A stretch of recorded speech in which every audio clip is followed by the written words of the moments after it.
امریکہ اور اسرائیل کی ابتدائی توقعات کے برعکس ایران کے خلاف جنگ طول پکڑ رہی ہے اور آج 5ویں دن میں داخل ہو گئی ہے۔ تازہ ترین حملوں میں امریکہ اور اسرائیل نے تہران بھر میں سیکیورٹی ہیڈ کوارٹرز کو نشانہ بنایا ہے۔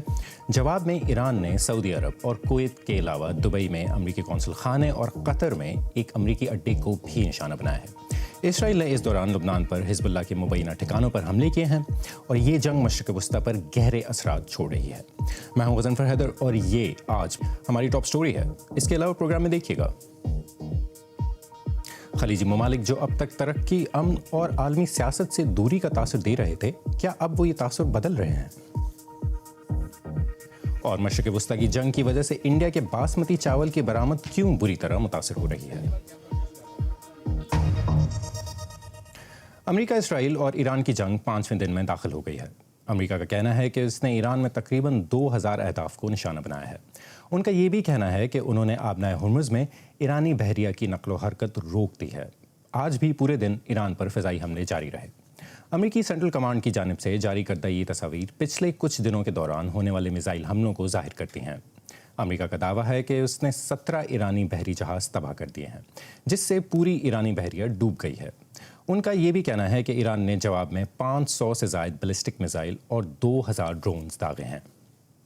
ہم نے ایران کی فضائی دفاع کو شدید نقصان پہنچایا ہے اور ان کے سینکڑوں بیلسٹک میزائلز، لانچرز اور ڈرونز تباہ کر دیے ہیں۔ سادہ الفاظ میں ہماری توجہ ان تمام چیزوں کو نشانہ بنانے پر ہے جو ہم پر حملہ کر سکتی ہیں۔ انسانی ہمدردی کے ادارے ایران میں ان فضائی حملوں سے ہونے والی ہلاکتوں کا جائزہ لے رہے ہیں۔ امریکہ میں قائم human rights activist news agency کا کہنا ہے کہ ہفتے سے اب تک کم از کم 1000 شہریوں کی ہلاکت کی اطلاع ملی ہے، جن میں 180 سے زائد 10 سال سے کم عمر کے بچے ہیں۔ ان کا یہ بھی کہنا ہے کہ زخمی ہونے والوں کی تعداد 5400 سے تجاوز کر گئی ہے اور صرف پچھلے 24 گھنٹوں میں کم از کم 104 حملے ہوئے ہیں۔ اس دوران ایرانی سرکاری ٹیلی ویژن نے اعلان کیا ہے کہ ایران کے قتل کیے گئے رہبر اعلیٰ آیت اللہ خامنائی کی نماز جنازہ کی تقریبات ملتوی کر دی گئی ہیں۔ نئے وقت کا اعلان بعد میں کیا جائے گا۔ یہ تقریبات آج رات سے شروع ہونا تھیں۔ ایران کی مجلس خبرگان یا اسمبلی آف ایکسپرٹس جو نئے لیڈر کا انتخاب کرتی ہے کہ ایک رکن نے کہا ہے کہ وہ اس کے نتیجے کے قریب پہنچ چکے ہیں، لیکن وہ ابھی جنگ کی صورتحال میں ہیں۔ اسرائیلی وزیر دفاع اسرائیل کارٹر کا کہنا ہے کہ کوئی بھی ایسا جانشین جو اسرائیل اور امریکہ کو دھمکانا جاری رکھے گا وہ ہدف ہوگا۔ لبنان میں بھی اسرائیل نے حزب اللہ کے خلاف حملے کیے ہیں اور کئی لوگوں کی ہلاکت کی اطلاعات ہیں۔ خطے کی صورتحال کا تجزیہ کیا ہے بی بی سی کے انٹرنیشنل ایڈیٹر جرمی بوون نے، جو پیش کر رہے ہیں علی قاسمی۔ مشرق وسطیٰ میں جنگ کی تباہی کے مانوس امیجز، اب ایسے امیجز ایران سے آ رہے ہیں۔ یہ وسطی کرمان میں امدادی کارروائیوں کے امیجز ہیں، لیکن جو چیز مانوس نہیں ہے وہ یہ کہ امریکہ روز اپنی بدلتی ہوئی وجوہات کے ساتھ بمبارڈ طیارے ایران بھیج رہا ہے۔ تہران میں مزید حملے ہو رہے ہیں، عمارتیں کھنڈر بن چکی ہیں اور سینکڑوں افراد ہلاک ہو چکے ہیں، لیکن ایران میں حکومت اب بھی قائم ہے اور کچھ دنوں سے امریکیوں کی جانب سے اسے ہٹانے کے بارے میں بہت کم بات ہو رہی ہے، اور وہ اس بارے میں بھی بہت کم بات کر رہے ہیں کہ جب وہ یہ کہہ کر بمباری روک دیں گے کہ ایران اب خطرہ نہیں رہا تو اس کے بعد کیا ہوگا۔ ابھی تک معلوم ہوتا ہے کہ پیغام یہ ہے کہ نتائج چاہے کچھ بھی ہوں، مستقبل میں معاملات ایرانیوں کا مسئلہ ہوں گے۔ کچھ ایرانی ملک چھوڑ رہے ہیں، لیکن یہ جنگ ایک جوا ہے۔ امریکہ اور اسرائیل کا کہنا ہے کہ اس سے امن اور استحکام کی راہ ہموار ہوگی۔ اس کے برعکس اگر یہ جنگ بدامنی اور خون ریزی کو جنم دیتی ہے تو مشرق وسطیٰ اور اس سے باہر ایک نیا مہاجرین کا بحران پیدا ہوگا۔ میں تہران سے آ رہی ہوں اور شہر میں بہت زیادہ انتشار ہے، بہت سے میزائل داغے جا رہے ہیں اور امریکہ اور اسرائیل کے حملے ہو رہے ہیں۔ میں ان کی سیاست میں نہیں پڑتی، لیکن میں جانتی ہوں کہ یہ سب لوگوں کے لیے بہت زیادہ دکھ لے کر آیا ہے۔ ایران اپنے عرب پڑوسیوں پر حملے جاری رکھے ہوئے ہے۔ یہ حملہ یو اے ای میں یو ایس قونصلیٹ کے قریب ایک کار پارک پر ہوا، جسے ایک ڈرون نے نشانہ بنایا۔ ایرانی افواج اس طاقت کا مقابلہ نہیں کر سکتی جس کا انہیں سامنا ہے، لہٰذا وہ جنگ کو پھیلا کر امریکی اور اسرائیلی منصوبوں کو متاثر کرنے کی کوشش کر رہی ہیں۔ جب امریکہ ہم پر حملہ کرتا ہے، چاہے وہ لڑاکا طیاروں کے ذریعے ہو یا بحری جہازوں کے ذریعے، تو اس سے ہمارے علاقے تک رسائی حاصل ہوتی ہے اور وہ ہر قسم کی میزائلوں اور طیاروں سے حملہ کر سکتا ہے۔ ہم ان کے علاقے تک نہیں پہنچ سکتے، لیکن ہم ان کے اڈوں تک پہنچ سکتے ہیں۔ میرے خیال میں وہ اڈے جائز اہداف ہیں۔ لبنان تیزی سے ایک اور جنگ کا مرکز بنتا جا رہا ہے، جہاں ایران کا حلیف حزب اللہ اسرائیل پر میزائل داغ رہا ہے۔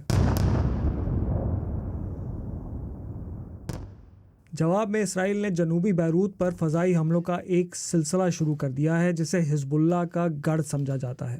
اسرائیل ایک بار پھر حزب اللہ کو ہمیشہ کے لیے ختم کرنے کی دھمکی دے رہا ہے۔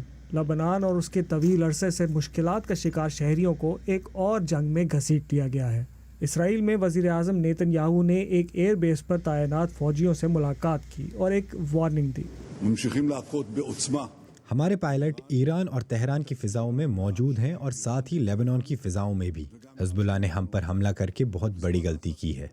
اسرائیلی فوج ریزرو اہلکاروں کو بھی متحرک کر رہی ہے اور سرحد تک اپنی افواج کو منتقل کر رہی ہے۔ جنگ خلیجی عرب ممالک اور لبنان تک پھیل گئی ہے۔ مشرق وسطیٰ میں جنگ بڑی تیزی سے آگے بڑھتی ہے کیونکہ یہ دنیا کا سب سے زیادہ اضطراب کا شکار خطہ ہے اور اب یہ اور بھی خطرناک ہو گیا ہے۔ ایرانی سرکاری ٹیلی ویژن نے جنوبی شہر میناب میں ایک گرلز اسکول پر ہفتے کے آخر میں ہونے والے حملے میں ہلاک ہونے والے طلباء کی تدفین کی تصاویر نشر کی ہیں۔ ایرانی سرکاری میڈیا کے مطابق اس حملے میں 160 سے زائد افراد ہلاک ہوئے تھے۔ تہران کا کہنا ہے کہ یہ حملہ امریکہ اور اسرائیل نے کیا، تاہم دونوں ممالک نے اس کی ذمہ داری قبول نہیں کی۔ ایران بھر میں انٹرنیٹ کی بندش کے دوران BBC اب تک سامنے آنے والی معلومات کا جائزہ لے رہا ہے۔ جنگ کے ابتدائی متاثرین کے لیے تازہ قبریں کھود دی گئی ہیں۔ امریکہ اور اسرائیل کے حملوں کے پہلے دن جنوبی ایران کے شہر میناب میں ایک اسکول زد میں آیا۔ کل پورا شہر تھم سا گیا۔ سینکڑوں لوگ جنازے کے لیے سڑکوں پر نکلے۔ غمزدہ خاندان نے چھوٹے بچوں کے سائز کے تابوت اٹھا رکھے تھے جن پر چھوٹے لڑکوں اور لڑکیوں کی تصاویر لگی تھی۔ یہ اسکول ایرانی ریولوشنری گارڈز کی ایک بیس کے قریب تھا۔ نہ تو امریکہ اور نہ ہی اسرائیل نے اس حملے کی ذمہ داری قبول کی ہے۔ امریکی وزیر خارجہ مارکو روبیو نے کہا ہے کہ امریکہ جان بوجھ کر کسی اسکول کو نشانہ نہیں بنائے گا، لیکن اس بات کی تحقیقات کی جائے گی کہ آیا یہ امریکی حملہ تھا۔ یہ بہت المناک ہوگا، لیکن میں اس کے پیچھے کی تفصیلات پر بات نہیں کر سکتا کیونکہ میرے پاس معلومات نہیں ہیں۔ اگر ایسا ہوا تو یہ المناک ہوگا، لیکن یہ واضح ہے کہ امریکہ جان بوجھ کر کسی اسکول کو نشانہ نہیں بنائے گا۔ ادھر اسرائیل نے کہا ہے کہ وہ اس علاقے میں کسی بھی آپریشن سے واقف نہیں ہے۔ ایران میں انٹرنیٹ کی تقریباً مکمل بندش کی وجہ سے ملک سے معلومات حاصل کرنا انتہائی مشکل ہے۔ اس حملے میں، جس میں ایرانی حکام کے مطابق 160 سے زائد افراد ہلاک ہوئے ہیں، اب بھی کئی سوالات کے جواب نہیں ملے ہیں۔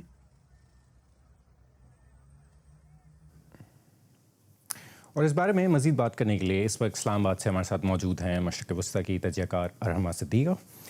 ارحمہ، سب سے پہلے تو ہمیں یہ بتائیے گا کہ جنگ کا آج 5واں دن ہے اور بظاہر ایران کی مدد کرتا کوئی دکھائی نہیں دے رہا، تو کیا واقعی ایسا ہے یا پھر کوئی ایران کی مدد کر رہا ہے؟ بظاہر ایسا لگتا ہے کہ ایران کو ڈائریکٹ ملٹری مدد کوئی کنٹری اوپنلی نہیں دے رہی، لیکن اس کا مطلب یہ ہرگز نہیں ہے کہ ایران بالکل اکیلا ہے۔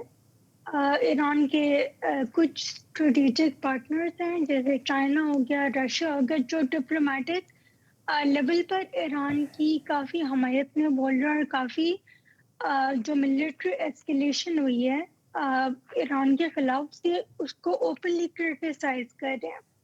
اور ان دونوں کے علاوہ ریجن مشرق وسطیٰ میں ڈفرینٹ گروپس ہیں جو ایران کے پراکسیز ان ایران پر پارٹنر گروپس ہیں، جیسے حزب اللہ ہو گیا، ہوتیز ہو گئے، جو ایران کی مدد کے لیے تیار ہیں۔ اچھا، یہ بتائیں کہ عسکری تجزیہ کار جو ہیں وہ یہ کہہ رہے ہیں کہ ایران کا میزائل سٹاک بہت کم رہ گیا ہے، تو کیا واقعی ایسا ہے؟ اگر ایسا ہے تو ایران یہ جنگ کیسے جاری رکھے گا؟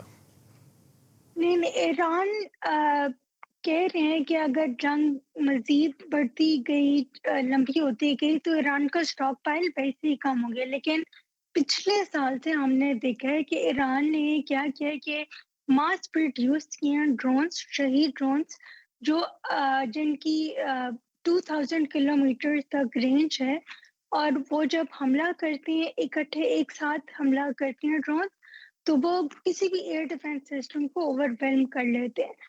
تو ایران نے اپنی میزائل اور ڈرون ٹیکنالوجی جی پچھلے سال سے کافی اس پہ بڑھائی ہے۔ اچھا یہ بتائیں ارحمہ کہ لوگوں کی ایک بڑی تعداد ایسی بھی ہے جو ایرانی قیادت کے خلاف حملوں پر خوش ہوتی دکھائی دے رہی ہے، تو ایران کا جو معاشرہ ہے، جو ان کی سوسائٹی ہے، وہ کتنی منقسم ہے؟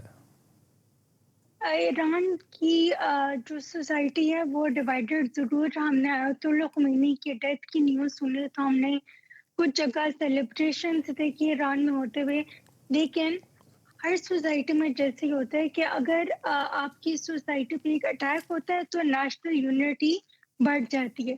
تو ایران میں یہی ہوا ہے کہ ایک نیشنل سیلیبریشن ضرور ہوں گی کچھ جگہوں پہ، لیکن ایک نیشنل اسلام آباد سے یونٹی ارحمہ بڑھ گئی ہے۔ صدیقہ ہم سے بات کرنے کا بہت بہت شکریہ۔ اور اب ایک نظر ڈالتے ہیں دیگر اہم عالمی خبروں پر۔ امریکہ نے پاکستان میں سیکیورٹی خدشات کی وجہ سے کراچی اور لاہور میں اپنے قونصل خانوں کی غیر ضروری عملے اور ان کے اہل خانہ کو وہاں سے نکلنے کا حکم دیا ہے۔ یہ اقدام ایران پر اسرائیل اور امریکہ کے حملے کے بعد پاکستان بھر میں ہونے والے مظاہروں کے بعد کیا گیا، جن میں اس ہفتے مظاہرین نے کراچی کے قونصل خانے پر دھاوا بولنے کی کوشش بھی شامل تھی۔ پولیس کے ساتھ جھڑپوں میں ملک بھر میں 22 افراد ہلاک اور درجنوں زخمی ہو گئے ہیں۔ سری لنکا کی فوج نے اپنے پانیوں کے قریب ڈوبتے ہوئے ایرانی جہاز پر سوار کم از کم 30 سیلرز کو بچا لیا ہے۔ سری لنکا کے وزیر خارجہ نے پارلیمنٹ کو بتایا کہ بدھ کی صبح ایرانی جہاز سے ڈسٹریس سگنل موصول ہوا۔ زخمیوں کو سری لنکا کے ایک ہسپتال منتقل کر دیا گیا۔ ایرانی جہاز کے ڈوبنے کی وجہ معلوم نہیں ہو سکی۔ مشرق وسطی میں جاری جنگ کے اثرات اب صرف تیل، سونے یا اسٹاک مارکیٹ تک محدود نہیں رہے، اب اس کے جھٹکے خوراک کے عالمی تجارت تک پہنچ رہے ہیں، اور سب سے زیادہ متاثر ہونے والی اشیاء میں انڈین باسمتی چاول شامل ہے۔ آج ٹرینڈنگ میں ہم اسی پہ بات کریں گے۔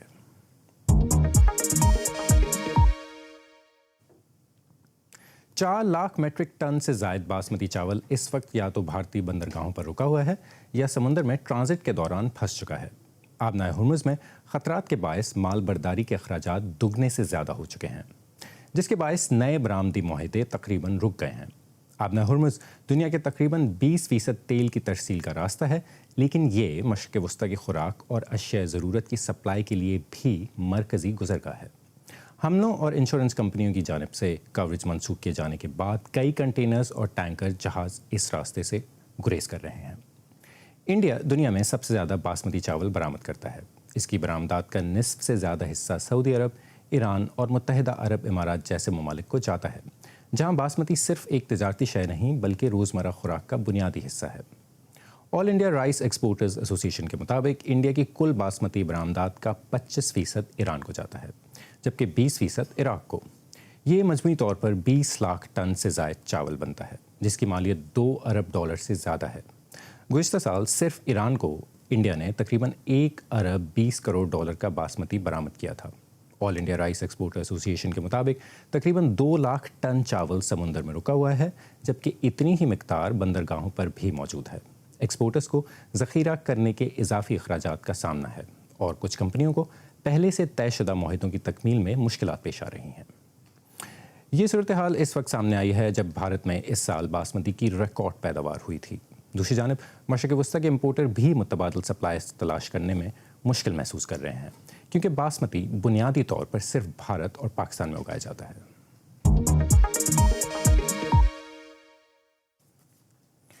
ایران کے خلاف امریکہ اسرائیل جنگ سے پہلے خلیجی ممالک، خاص طور پر متحدہ عرب امارات، بحرین، قطر اور کویت وغیرہ پرامن، ترقی یافتہ معاشی اور سیاسی اعتبار سے مستحکم ممالک تصور کیے جاتے تھے، لیکن تازہ جنگ کے شروع ہونے کے بعد یہ ممالک ایران کے حملوں کی زد میں ہیں، کیونکہ وہاں امریکی تنصیبات ہیں۔ حملوں سے ان ممالک میں بہت خوف اور تشویش ہے۔ تو جنگ ان کا یہ امیج کیسے بدل رہی ہے؟ نادیہ سلمان کی رپورٹ۔